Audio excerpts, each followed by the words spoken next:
Hii ni MTV1 online kutoka mashariki mwa Jamhuri ya Kidemokrasia ya Kongo, ikiwa ni eneo linalopatikana maziwa makuu Afrika ya Kati na Afrika Mashariki. Jina langu ni Tryphon Odas kutoka Tanzania. Taarifa kuu siku ya leo. Mapigano bado yanaendelea kati ya M23 na jeshi la serikali likiungana. Kuna wapiganaji wa Wazalendo Kivu Kaskazini. Wakazi wa mji wa Goma wameomba waasi wa M23 kuwapa usalama na kuwalinda na vitu vyao. Tunahitaji amani. Ni hayo kwa siku ya leo, msikilizaji na mtazamaji wetu, ni kukaribisha sasa tuanze kuangazia yale tulionayo. Na tunaanzia huko mkoani Kivu Kusini, ambapo mapigano bado yanaendelea kati ya jeshi la serikali na waasi wa AFC M23 baada ya makubaliano ya amani kati ya nchi ya Rwanda na DRC kwa wito wa Marekani. Mapigano makali yameshuhudiwa kuibuka kwa siku mbili katika maeneo tofauti ya Kaziba, tarafani Walunga, mkoa wa Kivu Kusini, kati ya waasi wa AFC na M23 na wapiganaji wa Wazalendo wanaoungwa mkono na serikali ya nchi hiyo. Thomas Batangalo William ana ripoti kamili kutoka Kabunambo huko mashariki mwa DRC. Ni siku za pata tano serikali ya Jamhuri ya Kidemokrasia ya Kongo na waasi wa AFC M23 chini ya upatanisho wa Qatar wamewekeana sahini za kusimamisha mapigano kwa kufuata amani ya kudumu kwa mizozo walionayo. Siku mbili baada ya Qatar, serikali ya Kinshasa na Kigali wamekutana Washington na kukubaliana amani ya kuto kuunga mkono tena makundi yanayomiliki silaha na ya waasi. Yote hayo yanaonekana kuwa tofauti kwenye viwanja mbalimbali vya mapambano mashariki mwa Jamhuri ya Kidemokrasia ya Kongo. Katika mikoa ya Kivu Kaskazini na Kusini, mapigano yanazidi kuendelea kila uchao kati ya waasi na FARDC wanaosaidiwa na Wazalendo, swala linaloonekana kuzaraulika kwa juhudi za kidiplomasia. Kivu Kusini, AFC M23 imeshambulia kwa siku mbili mfululizo makambi ya Wazalendo na FARDC tarafani Walungu. Hivi tunavyozungumza, M23 imedhibiti mji wa Kaziba. Mapigano yalikuwa makali, japo juhudi za Wazalendo nguvu zimewaishia na kutimka misituni. Biatanga Mtende Justin ni mwalimu wa siasa Afrika Mashariki na ya Kati, tena mwenyekiti wa baraza la wazee wa busara wa chama cha Wazalendo na Imaya Huru DRC Kuzini, anasikitishwa na kuto kuheshimishwa kwa mikataba yote ya amani. Nafikiri kitu inabidi tujue ni kwamba tangu Lorenzo alianza kusainisha mikataba, tangu EAC ilisema tusaini mikataba, mpaka leo M23/AFC hawajaacha kuchukua nafasi. Walichukua Bunagana, walikuja mwisho wakachukua Goma, sasa hivi wamechukua Bukavu, walikuwa wanajielekeza wanataka kuchukua Nyangezi, washuke Kamanyola na kuendelea, walikuwa wanataka pia kwenda sehemu za Walungu na nini. Tatizo sio hawa, tatizo ni sisi, ni kwamba hatuelewi. Na hili ndo tatizo ambalo tunalo, hatufocus kwa kuweza kujua tunamaliza vita vipi. Ni kwamba kama sasa hivi watoto wa Wazalendo wa teritwari ya Fizi wanaheshimiwa, ni kwa sababu walishika bunduki na wakasema sisi tutatetea himaya ya nchi ambao ni sovereignty, ambao ni udongo, na mpaka sasa hivi wanatetea. Na ndio maana unaona Wayakutumba, wakina Rene Tongwe wote wamekuja mpaka kuja kusimama huko, na wakina Mayele na wengine kusema, na wakina Alexita ambao kwamba sisi tutadefend teritwari yetu ya Fizi na Uvira. Na ndio maana umeona imekaa. Lakini hili solution ni kupatia vijana vifaa, solution ni kuwapatia vijana nguvu na chakula ili waweze kuziwia na kuingia Bukavu. Kesho wataingia na Goma wataingia. Lakini mambo ya mikataba hayatupeleki popote, isipokuwa yanaendelea kuuza nchi. Vyanzo vilivyo karibu ya M23 usema kuwa wamedhibiti Kaziba na Kabamba, na sio miji hiyo tu, bali wanalenga kuingia Kisangani na Lubumbashi na katika maeneo mengine hadi kuikamata nchi nzima ikiwa Kinshasa itaendelea kuto kujibu kwa matakwa yao. Mapigano yaliyoendeshwa Kaziba yanaiweka M23 na nafasi nzuri kwenye uwanja wa mapambano, kwa kuwa ni eneo linaloweza kuwafungulia njia ya kusonga mbele hadi katika milima ya Minembwe tarafani Fizi, kunako patikana washiriki wao wa Twirwaneho, Ngomino, Androhide, waliokuwa wamebanwa na miungano ya Wazalendo. Itakuwa hathari kubwa ikiwa M23 itafanikiwa kufika maeneo hayo, kwa kuwa yaweza yakawapelekea kuingia hata katika mji wa Uvira. Mashirika ya kirahia yanasemaje kutokana na hali hii? Mafikiri Mashimango ni mratibu wa shirika jipya la kirahia kusini mwa mkoa wa Kivu ya Kusini. la communauté internationale inapasha kuwa tena na makini mambo iko nafanya, mais aussi kulomba serikali ya Kongo ikuwe makini mu politiki wako na mettre en place chaque fois mu situation tuko na traverser Congo. Unajua kwamba chaque fois qu'il y a des cessez-le-feu, mais réalité sur le terrain iko na kuwa mengine. Je prends même exemple, unajua kwamba walisema cessez-le-feu, mais palikuwa ma affrontement ke M23 bali atake Kalunga, bali atake Nyangezi, bali atake Taziba, bali fika même parti mwa Lubarika kuja affronter avec les éléments de FARDC même na wazalendo, alors que bakom cessez-le-feu.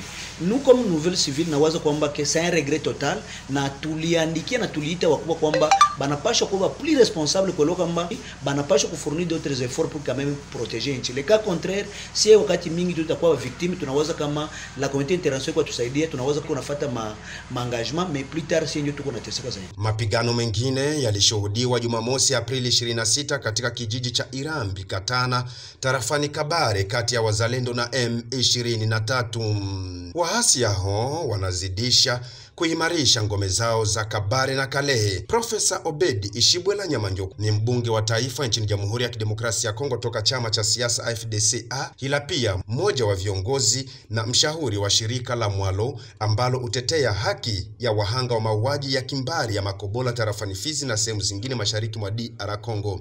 Nimemuuliza alfajiri ya Jumatatu hii ya Aprili 28 ikiwa anahonaje kuendelea kwa mapigano kati ya M23 na FARDC na wazalendo japo mikataba ya amani. Ndio M23 AFC unajua kwa asili ya Rwanda au ni vita tu. Wanakuwa na ile asili hata wakati ya genocide ya kusema fight and talk. Donc wanaweza wakaongee mambo ya amani, lakini au vita ni kwa ni vita tu. Hiyo fight and talk inakuwa asili yao. Na kwa hiyo kama ni yeye, hiyo asili yao hawaiache. Japokuwa hiyo mkataba wa amani umesainiwa, au ile asili yao hawawezi kuiacha. Ni lazima kabisa government wetu ya Kongo isaidie wazalendo na iwapatie nguvu zaidi. Yaani wanapenda nchi yao, wanapenda kukufia nchi yao, wanapenda kuchunga nchi yao. Ni lazima government yetu ya Kongo ilete msaada mkuu sana kwa wazalendo. Kwani ni hiyo tu ndio sauti. Kwa kusaini mikataba hata heshimia kamwe. Donc hiyo ndio naweza kusema, na tunaomba government isaidie kabisa wazalendo na ifanye iwezekanavyo kukuwe mapatano mzuri kati ya wazalendo na FARDC. Huko Kivu Kaskazini, wahasi wamejiondoa katika ngome zao za Kibati tarafani Walikale, wakati ambapo mapigano yalikuwa makali Ijumaa wiki jana huko Masisi kati ya M23 na wazalendo wa APCLC maeneo mbalimbali ya Oso Banyungu. Uaminifu unaonekana kupwaya katika mazungumzo na mikataba inayosainiwa kati ya serikali ya Kinshasa na serikali ya Kigali, au kati ya Kinshasa na wahasi wa M23. Kutoka Uvira, Thompson Unjibata Ngala William, MTV. Na kwenye laini ya simu akiwa Uvira kuhusu hali ya usalama kwa sasa naeleza. Kwa sasa kinachoendelea ni kwamba jeshi la taifa pamoja na makundi ya wazalendo yanayowahunga mkono wamejizatiti na kusukuma vikosi katika mji wa Kaziba, kwa kuwa ni vijiji vitatu vya wilaya ya Kaziba ambavyo vimekamatwa na wahasi wa M23 toka siku ya Jumapili kwa mapambano yaliyodumu muda wa siku mbili. Na hivi tunavyozungumza ni kwamba risasi zinalia, pande zote mbili zinaendelea kubishana, ila bado FARDC hawajaingia Kaziba kati. Na ukichukulia maeneo kwa mfano haya Uvira, huko Kamanyola, kwenye milima mirefu ya Minembwe kule ambako kuna Twiraneho, hali ikoje kwa jumla? Katika mji wa Uvira kwanza kuna baba mmoja ambaye alipigwa risasi mchana kati muda wa saa 8 hiyo jana, maeneo ya Rugenge ni katika wilaya ya Kavimvira, na watu wasiojulikana, vitu ambavyo vinakuwa vinahumiza wananchi wakijiuliza kwamba itakuwaje mwananchi auliwe katikati ya jiji mchana ambako kunapatikana makundi mbalimbali ya kiserikali na yale yanayohunga serikali mkono. Vinakuwa vitu ambavyo watu wanakuwa wanajiuliza hapa na pale. Maeneo ya huko misituni ni kwamba kunazidi kuwepo wasiwasi, kwa kuwa Twirwaneho mpaka sasa bado wanaendelea kupambana na makundi ya wazalendo ya Biloze Bishambuke. Ni kwamba hali ya usalama kwa jumla si nzuri katika maeneo ya Uvira, Fizi na Mwenga katika misitu huko. Wananchi wanasemaje lakini? Wananchi tunapozungumza nao wanashindwa kuelewa, mara kwa mara wanajiuliza hii ni siasa gani? Je, serikali kuu Kinshasa haijui yanayoendelea huku? Kwa nini wazalendo wanapokuwa kwenye mapambano, wanapoishiwa na dhana za kivita wasipewe dhana? Kwa nini jeshi la taifa wanapoenda kwenye mapambano wanakimbia? Hayo yote yanakuwa ni maswali yanayokuwa ndani ya wananchi. Hivi wako katika njia panda kabisa, wajui watembee kwa mguu upi. Asante sana. Shukrani. Tukitoka Kivu Kusini turudi Kivu Kaskazini ambako wakazi wa mji wa Goma wamelalamikia hali ya kiusalama wakisema wakazi hao. Hatuoni hata problem jeshi ya M23 kututembelea kwa sababu wametuambia maobjectif yao, na objectif yao ya kwanza wanatuambia banapenda amani iwe ndani ya mji wa Goma. Kwa sababu miaka inakuwa mingi sana Goma watu wanateseka, wanauawa kama vile nyama, na hatujui ile yote inasababishwa na nini. Lakini gisi wanatuambia bajene baintegre la polisi na baintegre arme, ni ya maana sana kwa wale wajene wenye wako na nguvu ya kuintegre arme na la polisi.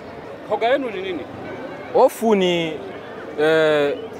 ya jeunesse iko nayo, iko na wazia akose gouvernement congolais ngali kitarudia hapa Goma. Njo ofu yako na wapendi sura zao zikuwe fasi yote ya kwamba balijiunga na niruhusu kusema rebellion. Kuna wengine wanalalamika, wanasema watu wanapigwa fimbo huko. Ndio, kuna mavideo mbalimbali tuliona bajene wanapigiwa fimbo, na haikuwa fimbo ya kawaida. Hii fimbo tunajua ilikuwa fimbo ile maitaka matraki, mwili zinavimba vimba kabisa. Hiyo ni kweli kwa sababu tuliona mavideo. Sasa mungesemaje? Basi hakuna ya kusema, tutasema nini? Hapa Nyabushongo tunahitaji amani, kwa security amani ndio tunahitaji, kwa maana batu babanzi banakuwa mingi sana, tunakosa kama ni batu gani ibiko nakuya banatuiba, banaua batu, banafaa vitu yote haiwezekani. Bo batulete tu amani hapa mwinchi yetu na mwingine hapa. Bo tofauti tuko nayo juu kila siku tunarudia gisi unajisikia kuna simama, kuna probleme ile ya kukimbiziwa haviko tena. Probleme sasa yeiko sasa ni ile ya kuwa naona vijana viko vijana wanaona wanafika sura zao wanakimbia. Sasa eske mtu anakutolea atakuletea usalama tena, utakuwa muogopa na mbona gani? Wanaogopa nini?